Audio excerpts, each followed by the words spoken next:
Okay, ഇപ്പോൾ കഴിഞ്ഞ ക്ലാസ്സിൽ നമ്മൾ ഡിസ്കസ് ചെയ്തുകൊണ്ടിരുന്നത് എവിടം വരെയായിരുന്നു? പ്രോപ്പർട്ടീസ് ഓഫ് പൗഡർ ഇല്ലേ? പ്രോപ്പർട്ടീസ് ഓഫ് പൗഡർ എന്ന് പറഞ്ഞാൽ എന്തൊക്കെയാണ് പറഞ്ഞത്? സൈസ് ആൻഡ് ഡിസ്ട്രിബ്യൂഷൻ പറഞ്ഞു. നമ്മൾ എങ്ങനെ സൈസ് ഡിറ്റർമിൻ ചെയ്യുന്നത്? എങ്ങനെ സൈസ് ഡിറ്റർമിൻ ചെയ്യുന്നത്? അങ്ങനെയായിരുന്നു. ആരും ഒരാൾ പറഞ്ഞേ.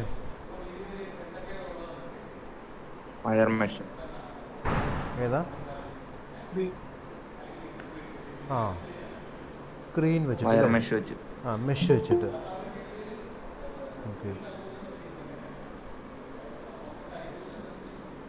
അതിനുശേഷം രണ്ടാമത്തെ പ്രോപ്പർട്ടി എന്താ പറഞ്ഞേ?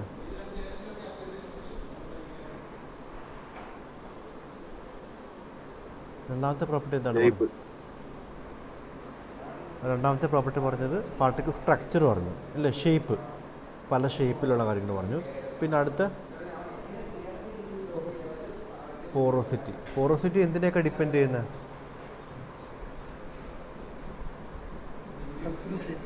സ്ട്രക്ചർ, ഷേപ്പിനൊക്കെ ഡിപ്പെൻഡ് ചെയ്യുന്നത്. പിന്നെ നമ്മൾ പറഞ്ഞത് എന്തുവാ?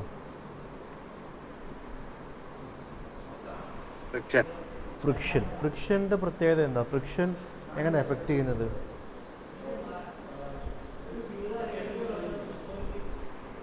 ഫ്രിക്ഷൻ എങ്ങനെയാണ്? ഫ്ലോ കുറയ്ക്കും അല്ലേ? അപ്പോൾ നമുക്ക് ഫ്രിക്ഷനെ എഫക്റ്റ് ചെയ്യുന്ന ഫാക്ടേഴ്സ് എന്തൊക്കെയാണ്?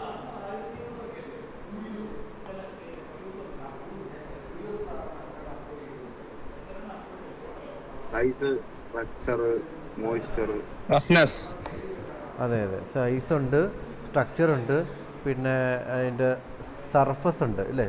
പാർട്ടിക്കിൾ സർഫസ് ഉണ്ട്, പിന്നെ മോയ്സ്ചർ, ലൂബ്രിക്കേഷൻ, ഇത്രയൊക്കെ പറയാം. പിന്നെ ലാസ്റ്റ് ഞാൻ പറഞ്ഞ് നിർത്തിയത് പൗഡർ കെമിസ്ട്രി ജസ്റ്റ് പറഞ്ഞാൽ മതി. അതിൻ്റെ കെമിസ്ട്രി ഒരു മേജർ ഫാക്ടറാണ് പറയുക. പിന്നെ ലാസ്റ്റ് പിന്നെ സർഫസ് ഏരിയ. സർഫസ് ഏരിയ പ്രത്യേകത എന്താണ്? സർഫസ് ഏരിയ എങ്ങനെ എഫക്റ്റ് ചെയ്യുന്നത്? സർഫസ് ഏരിയ എങ്ങനെയാണ് എഫക്റ്റ് ചെയ്യുന്നത്? പാർട്ടിക്കിളുടെ സൈസ് കുറയും തോറും സർഫസ് ഏരിയ കൂടുകയോ കുറയുമോ? പാർട്ടിക്കിൾ സൈസ് കുറയും തോറും ടോട്ടൽ സർഫസ് ഏരിയ കൂടും. അപ്പോൾ കൂടുതൽ സർഫസ് ഏരിയ കൂടുമ്പോൾ എന്ത് സംഭവിക്കും?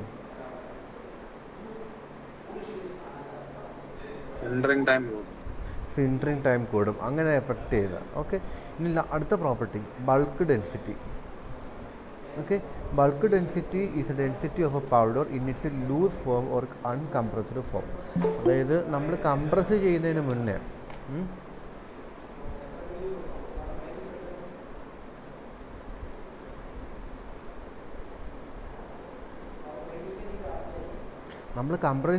മുന്നേ ഉള്ള പൗഡർ ലൂസ് ഫോം. ഇതൊരു മെസ്സല, അതിനകത്ത് പൗഡർ വെറുതെ ഇട്ടേക്കുക. നമ്മൾ കോമ്പാക്റ്റും ചെയ്യുന്നില്ല, കംപ്രസ് ചെയ്യുന്നില്ല. കംപ്രസ് ചെയ്തതിന് മുന്നേ ഉള്ള ഡെൻസിറ്റിയെ പറയുന്ന പേരാണ് എന്ത്? Bulk density. അപ്പോൾ ബൾക്ക് ഡെൻസിറ്റി ഒരു ഇമ്പോർട്ടൻറ്റ് ഫാക്ടറാണ്. ബൾക്ക് ഡെൻസിറ്റി എഫക്റ്റ് ചെയ്യുന്ന factor particle size, particle distribution, particle ഷേപ്പൊക്കെയാണ് ബൾക്ക് ഡെൻസിറ്റി. ഇപ്പം ഇങ്ങനെ ഇറഗുലർ ഷേപ്പൊക്കെ ആണെന്നുണ്ടെങ്കിൽ ഈ ഡെൻസിറ്റി എന്ന് പറഞ്ഞാൽ കുറവായിരിക്കും. ഡെൻസിറ്റി എന്ന് വെച്ചാൽ എന്തുവാ? Mass by volume. അതായത് പെർ യൂണിറ്റ് വോളിയത്തിനകത്തുള്ള മാസിനെ പറയുന്ന പേരാണ് ഡെൻസിറ്റി എന്ന് പറയുന്നത്. വളരെ ഫൈൻ സൈസൊക്കെ ആണെന്നുണ്ടെങ്കിൽ പെർ യൂണിറ്റ് വോളിയത്തിനകത്തുള്ള മാസ് വളരെ കൂടുതലായിരിക്കും. അപ്പോൾ നമുക്ക് ബൾക്ക് ഡെൻസിറ്റി എന്ന് പറയുന്നത് അൺകംപ്രസ്ഡ് ഫോമിലുള്ള ഡെൻസിറ്റിയെ പറയുന്നത്, അല്ലെങ്കിൽ ലൂസ് ഫോമിലുള്ള പൗഡർ ഡെൻസിറ്റിയെ പറയുന്ന പേരാണ് ബൾക്ക് ഡെൻസിറ്റി എന്ന് പറയുന്നത്. ഓക്കെ, അത് ജസ്റ്റ് പറഞ്ഞാണ്. പിന്നെ അടുത്ത കംപ്രസിബിലിറ്റി. നിങ്ങൾ പേര് കേൾക്കുമ്പോൾ തന്നെ അറിയാം എന്താണ് കംപ്രസിബിലിറ്റി. പേര് കേൾക്കുമ്പോൾ തന്നെ അറിയാം, relative ability of powder to compress. എന്താ കംപ്രസിബിലിറ്റി? എന്താണ് കംപ്രസിബിലിറ്റി? എന്ന് വായിച്ചേ. Compressibility is the relative ability of a powder to compress. ഒരു പൗഡറിന് നമുക്ക് കംപ്രസ് ചെയ്യാൻ ചില കംപ്രസ് ചെയ്ത് ആ ഒരു ഷേപ്പിൽ ഇരിക്കണം. അത് നമ്മൾ കംപ്രഷൻ അത് വിഡ്രോ ചെയ്ത് കഴിയുമ്പോഴത്തേനും അതിൻ്റെ പ്രീവിയസ് ഷേപ്പിലോട്ട് തിരിച്ചു വരരുത്. അത് കംപ്രസ് ചെയ്ത് തന്നെ ഇരിക്കണം. മനസ്സിലായി? കംപ്രസിബിലിറ്റി കൂട്ടാൻ വേണ്ടി നമുക്ക് ലൂബ്രിക്കേഷൻസ് ഒക്കെ ഇട്ട് കൊടുക്കാം. അപ്പോൾ ലൂബ്രിക്കേഷൻസ് ഇപ്പം ഞാൻ കഴിഞ്ഞ ക്ലാസ്സിൽ പറഞ്ഞ ഒരു നനഞ്ഞ മണ്ണിൻ്റെ കാര്യം പറഞ്ഞു. നമ്മളിപ്പോൾ ഒരു ഡ്രൈ സോയിൽ എടുത്തിട്ട് നമ്മുടെ കയ്യിൽ വെച്ചിട്ട് ഒരു പിടിക്കുകയാണെന്നുണ്ടെങ്കിൽ ജസ്റ്റ് പിടിച്ചിട്ട് തിരിച്ച് വിടുമ്പോഴത്തേനും അത് അതിൻ്റെ ഷേപ്പ് അസ്യൂം ചെയ്യത്തില്ല, അത് അതുപോലെ തന്നെ അങ്ങ് തിരിച്ചു പോകും. പക്ഷേ നമ്മളൊരു വെറ്റ് സോയിൽ എടുത്തിട്ട് നമ്മുടെ കയ്യിൽ വെച്ചിട്ട് നമ്മൾ ഒന്ന് കോമ്പാക്ട് ചെയ്ത് പിടിക്കുകയാണെന്നുണ്ടെങ്കിൽ എന്ത് സംഭവിക്കും? അല്ലെങ്കിൽ നിങ്ങൾ പണ്ടൊക്കെ ചെയ്തിട്ടുള്ള കാര്യങ്ങളല്ലേ, എന്ത് സംഭവിക്കുന്നത്?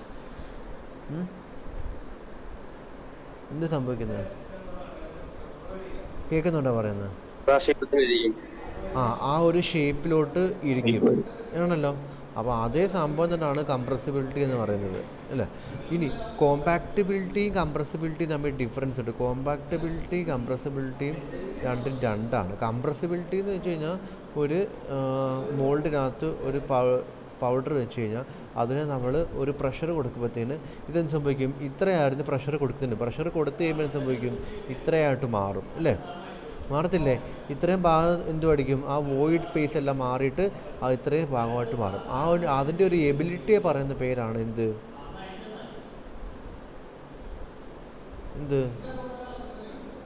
കംപ്രസിബിലിറ്റി.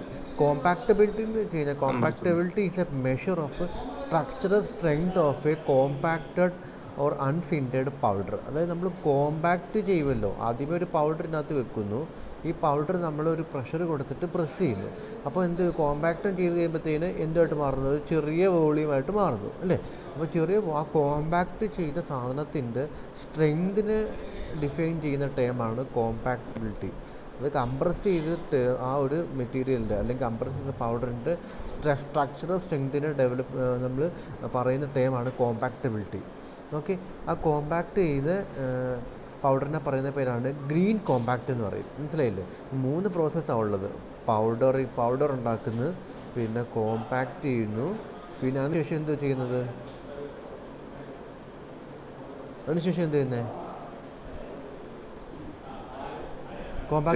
സിൻഡറിങ്. അപ്പോൾ പൗഡർ ഉണ്ടാക്കുന്ന മെത്തേഡ്സ് എല്ലാം നമ്മൾ പഠിച്ചു അല്ലേ. പിന്നെ നമ്മളിപ്പോൾ പഠിച്ചത് പൗഡറിൻ്റെ ക്യാരക്ടറിസ്റ്റിക്സാണ് പഠിച്ചുകൊണ്ടിരിക്കുന്നത്. അപ്പോൾ പൗഡറിൻ്റെ ക്യാരക്ടറിസ്റ്റിക്സിനകത്ത് കംപ്രസിബിലിറ്റി എന്ന് വെച്ചിട്ട് നമുക്ക് നല്ലതായിട്ട് കംപ്രസ് ചെയ്യാൻ പറ്റുന്ന അല്ലെങ്കിൽ relative ability of a powder to കംപ്രസിനെ പറയുന്നതാണ് കംപ്രസിബിലിറ്റി.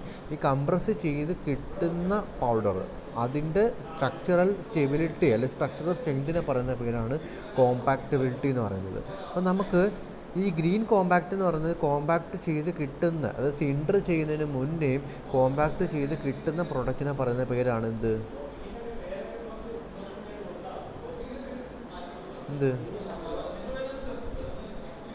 Green compact. അപ്പോൾ ഇനി എവിടെയെങ്കിലും ഗ്രീൻ കോമ്പാക്റ്റ് എന്ന് പറയുമ്പോൾ നിങ്ങൾക്ക് എന്ത് മനസ്സിലാക്കണം?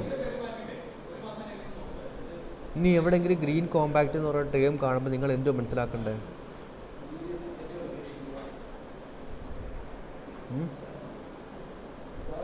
ഗ്രീൻ കോമ്പാക്റ്റ് എന്ന് വെച്ചാൽ എന്താ? സിൻഡർ ചെയ്യുന്നതിന് മുമ്പുള്ള കോമ്പാക്റ്റ് ചെയ്ത് നമ്മുടെ പൗഡറിനെ കോമ്പാക്റ്റ് ചെയ്തിട്ടുള്ള ഫോമിനെ പറയുന്നവരാണ് ഗ്രീൻ കോമ്പാക്റ്റ് എന്ന് പറയുന്നത്. അപ്പോൾ ഈ നമുക്ക് കോമ്പാക്റ്റബിലിറ്റി എന്ന് വെച്ചാൽ എന്താണ്? സത്യം പറഞ്ഞാൽ നമ്മൾ കംപ്രസിബിലിറ്റി എന്ന് വെച്ച് കഴിഞ്ഞാൽ ഞാൻ പറഞ്ഞു എന്താണ്? Relative ability of powder to compress. Compactability എന്താണ്? അത് സ്ട്രക്ചറൽ സ്ട്രെങ്താന്ന് പറഞ്ഞത്. ഈ സ്ട്രെങ്ത് നമുക്ക് എങ്ങനെയൊക്കെ കൂട്ടാൻ പറ്റും? സ്ട്രെങ്ത് എന്ന് വെച്ചിട്ട് നമ്മൾ കോമ്പാക്റ്റ് ചെയ്ത് കഴിഞ്ഞിട്ട് നമ്മൾ കയ്യിലെടുത്ത് കഴിഞ്ഞാൽ ഇത് പൊടിഞ്ഞു പോകരുത്, അതാണ് പറയുന്നത്. ഇപ്പോൾ ഇങ്ങനെ ഒരു ഷേപ്പിലുള്ള ഒരു സംഭവം എനിക്ക് ഉണ്ടാക്കേണ്ടത്. ഇതുപോലൊരു മോൾഡ് ഉണ്ടാക്കിയിട്ട് ഇതിനകത്ത് പൗഡർ ഇട്ടിട്ട് ഇത് കോമ്പാക്റ്റ് ചെയ്തിട്ട് മോൾഡ് മാറ്റി കഴിയുമ്പോഴത്തേന് ഇത് ഞാൻ എടുത്ത് കയ്യിൽ വെച്ച് കഴിയുമ്പോഴത്തേന് ഇത് പൊടിഞ്ഞു പോകരുത്. അപ്പോൾ പൊടിഞ്ഞു പോവാതിരിക്കാനുള്ള സ്ട്രെങ്ത് അതിനുണ്ടാവണം. ആ സ്ട്രെങ്തിനെ പറഞ്ഞ പേരാണ് കോമ്പാക്റ്റബിലിറ്റി എന്ന് പറയുന്നത്. ഈ കോമ്പാക്റ്റബിലിറ്റി കൂട്ടാൻ വേണ്ടി നമുക്ക് എന്തോ ആഡ് ചെയ്യാം?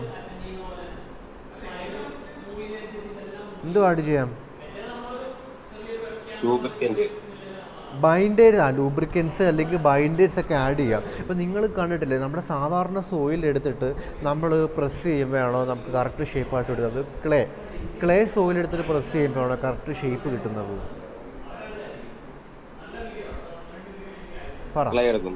അപ്പോൾ ക്ലേ എടുത്തിട്ട് നമ്മൾ സാധാരണ സോയിൽ കുറച്ച് വാട്ടറുമായിട്ട് മിക്സ് ചെയ്തിട്ട് നമ്മൾ കംപ്രസ് ചെയ്തൊരു ഷേപ്പാക്കി വെച്ച്, എന്നിട്ട് ക്ലേ എടുത്തിട്ട് വാട്ടറുമായിട്ട് മിക്സ് ചെയ്ത് കംപ്രസ് ചെയ്ത് ഷേപ്പാക്കി, എന്നിട്ട് നമ്മൾ അതിനെ എന്താ പറയുന്നത് ആ മോൾഡിനെടുത്ത് മാറ്റുന്നത്. അപ്പോൾ ഏതിനായിരിക്കും കൂടുതൽ സ്ട്രെങ്ത് ഉള്ളത്? ഏത് ഷേപ്പായിരിക്കും കൂടുതൽ സ്ട്രെങ്ത് ഉള്ളത്?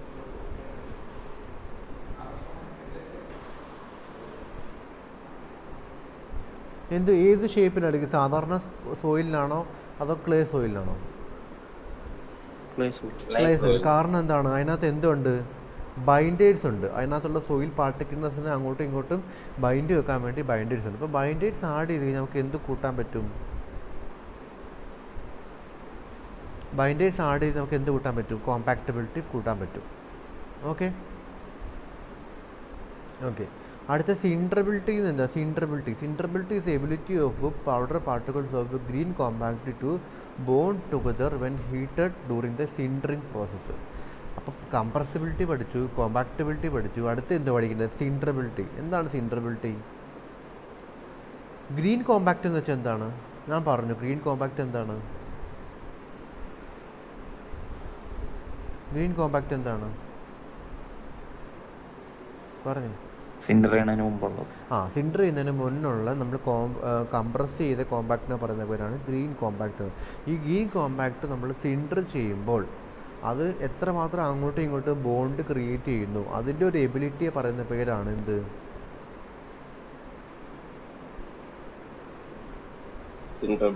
സിൻഡറബിലിറ്റി എന്ന് പറയുന്നത്. അപ്പോൾ അത്രയും കാര്യങ്ങളാണ് അവിടെ പറയുക. കംപ്രസിബിലിറ്റി പറഞ്ഞു, കോമ്പാക്റ്റബിലിറ്റി പറഞ്ഞു, സിൻഡറബിലിറ്റി പറഞ്ഞു. ഈ 3 പ്രോപ്പർട്ടി വളരെ ഇമ്പോർട്ടൻ്റ് ആണ്. ഓക്കെ. ഇനി അടുത്തത് പ്യൂരിറ്റി. മെറ്റൽ പൗഡേഴ്സ് നമ്മൾ പൗഡർ മെറ്റലർജിയുടെ ഷോർട്ട് ഫോം ആണ് കേട്ടോ. PBAR പൗഡർ മെറ്റലർജിയുടെ ഷോർട്ട് ഫോം കേട്ടോ. പൗഡർ മെറ്റലർജി ഇത് ഒരു ആൻസറിനകത്ത് എല്ലായിടത്തും പൗഡർ മെറ്റലർജിനെ എഴുതണമെന്നില്ല. ഒരു പ്രാവശ്യം പൗഡർ മെറ്റലർജി എഴുതി കഴിഞ്ഞാൽ പിന്നെ അടുത്ത് നമുക്ക് PBAR എന്ന് ഉപയോഗിച്ചാൽ മതി. ഇത് സ്റ്റാൻഡേർഡ് ഫോമാണ്. അപ്പോൾ പൗഡർ മെറ്റലർജിക്ക് അത് ഉപയോഗിക്കുന്ന പൗഡർ എന്ന് പറയുമ്പോഴത്തേക്കും ഇംപ്യൂരിറ്റീസിൽ നിന്ന് ഫ്രീ ആയിരിക്കണം. കാരണം ഇംപ്യൂരിറ്റീസ് ഉണ്ടെന്നുണ്ടെങ്കിൽ എന്ത് സംഭവിക്കും? അത് നമ്മുടെ ഡൈസിൻ്റെ ഡൈ ഉണ്ടല്ലോ, നമ്മൾ ഷേപ്പ് ഉണ്ടാക്കുന്ന ഷേപ്പ് കോമ്പാക്ട് ചെയ്യാൻ വേണ്ടിയിട്ടൊക്കെ ഡൈ ഉണ്ടല്ലോ, ഡൈൻ്റെ ലൈഫിനെ അതുപോലെ തന്നെ സിൻഡറിങ് പ്രോസസ്സിനെ എല്ലാം അഫക്റ്റ് ചെയ്യും. അപ്പോൾ ഈ metal powder should be free from impurities. അതൊരു ഇമ്പോർട്ടൻറ്റ് ഫാക്ടറാണ് പ്യൂരിറ്റി. അപ്പോൾ ഇത്രയും കാര്യങ്ങളാണ് നമ്മൾ പ്രോപ്പർട്ടീസ് പഠിച്ചത്. എന്തൊക്കെ ഒന്നുകൂടെ ഒന്ന് പറഞ്ഞ പ്രോപ്പർട്ടീസ് നിങ്ങളുടെ പേര് അറിഞ്ഞു വെച്ചാൽ നിങ്ങൾക്ക് സ്വന്തമായിട്ട് ഇടാന്നേ ഉള്ളൂ. എന്ത് ഫസ്റ്റ് പ്രോപ്പർട്ടി പറഞ്ഞത്? ഫസ്റ്റ് പ്രോപ്പർട്ടി എന്താ പറഞ്ഞത്? Size and distribution. അതൊരു ഈ ഫിഗർ വരയ്ക്കണം. സെക്കൻഡ് പ്രോപ്പർട്ടി എന്താ പറഞ്ഞത്?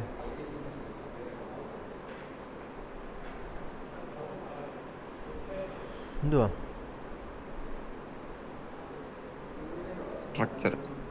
സ്ട്രക്ചർ. അതിൻ്റെ figure spherical, rounded, angular, spongy, flaky, cylindrical, acicular. Acicular എന്ന് വെച്ചാൽ നീഡിൽ ഷേപ്പാണ്. ക്യൂബിക്ക് അല്ലേ. അടുത്ത പറഞ്ഞ പോറോസിറ്റി പറഞ്ഞു. പോറോസിറ്റിയുടെ ഫിഗർ പറഞ്ഞു. പോറോസിറ്റി ഓപ്പൺ പോർ എന്ന് വെച്ച് കഴിഞ്ഞാൽ ഓപ്പൺ ടു ഔട്ട് സൈഡ്. ഇതുണ്ടോ? ഓപ്പൺ ടു ഔട്ട് സൈഡ് വരുന്നതാണ് ഓപ്പൺ പോർ വരുന്നത്. പോറോസിറ്റി അഫക്റ്റ് ചെയ്യുന്ന ഫാക്ടേഴ്സ് എന്തൊക്കെയാണ്? പോറോസിറ്റി അഫക്റ്റ് ചെയ്യുന്ന ഫാക്ടേഴ്സ് സൈസും സ്ട്രക്ചറുമാണ്. പിന്നെ ലാസ്റ്റ് ഫ്രിക്ഷൻ പറഞ്ഞു. ഫ്രിക്ഷൻ എന്ന് വെച്ചാൽ എന്താണ്? ഫ്ലോബിലിറ്റി. പൗഡറിൻ്റെ ഫ്ലോയബിലിറ്റി എന്ത് സംഭവിക്കും? ഫ്രിക്ഷൻ കൂടുമ്പം ഫ്ലോബിലിറ്റി കുറയും അല്ലേ.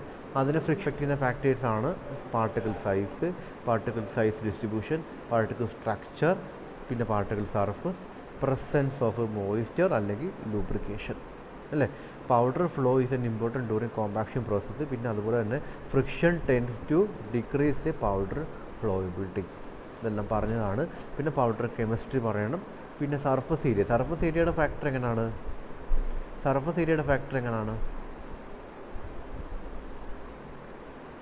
സൈസ് കുറയുമ്പം പൗഡർ സൈസ് കുറയുമ്പോൾ എന്ത് സംഭവിക്കും? സർഫസ് ഏരിയ കൂടും. സർഫസ് ഏരിയ കൂടുമ്പോൾ അതെങ്ങനെ എഫക്റ്റ് ചെയ്യുന്നത്?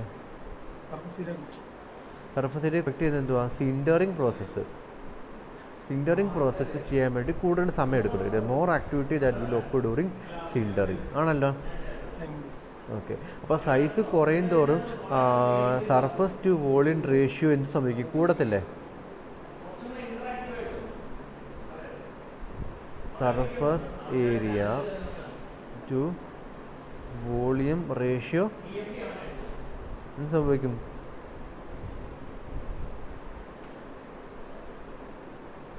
സംഭവിക്കും? ഇൻക്രീസ് ചെയ്യും. ആണോ? പിന്നെ ബൾക്ക് ഡെൻസിറ്റി കുറച്ച്. ബൾക്ക് ഡെൻസിറ്റി എന്ന് വെച്ചാൽ എന്തുവാ?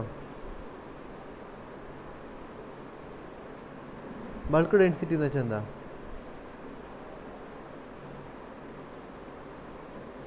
എന്താണ് ബൾക്ക് ഡെൻസിറ്റി?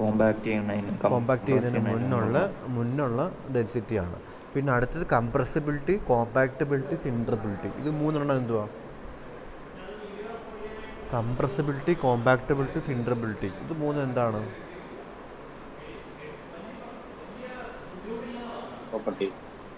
കംപ്രസിബിലിറ്റി എന്ന് വെച്ചാൽ എന്താ?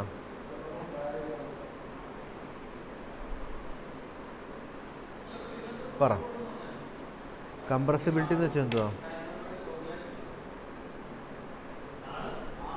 ഒരു പൗഡറിനെ കംപ്രസ് ചെയ്യാനുള്ള അതിന്റെ എബിലിറ്റി. കോമ്പാക്റ്റബിലിറ്റി എന്തുവാ? കംപ്രസ് ചെയ്ത് കിട്ടുന്ന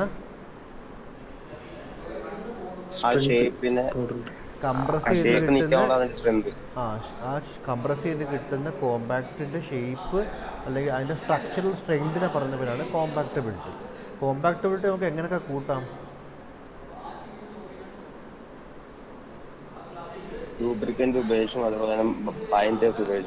ഓക്കെ. അടുത്തത് ഈ കോമ്പാക്ട് ചെയ്ത് കംപ്രസ് ചെയ്ത കോമ്പാക്റ്റിന് പറയുന്ന പേരെന്താണ്? Green compact. ഈ ഗ്രീൻ കോമ്പാക്റ്റ് നമ്മൾ സിൻഡർ ചെയ്യുമ്പം അത് അങ്ങോട്ടും ഇങ്ങോട്ടും ബോണ്ട് ക്രിയേറ്റ് ചെയ്യാനുള്ള എബിലിറ്റിയെ പറയുന്ന പേരെന്താ? ഓക്കെ. അടുത്ത് പ്യൂരിറ്റി എങ്ങനെ എഫക്റ്റ് ചെയ്യുന്നത്?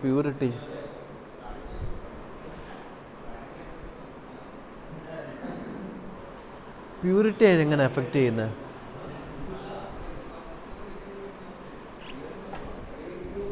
എങ്ങനെ പ്യൂരിറ്റി എഫക്റ്റ് ചെയ്യുന്നത്?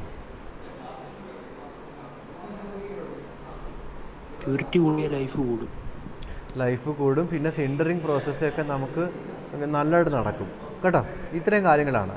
അപ്പോൾ ഇത്രയും സെക്ഷനാണ് ഈ സെക്ഷനിൽ പറയാനുള്ളത്. ഓക്കെ, ഇത്രയും ക്ലിയർ ആയല്ലോ?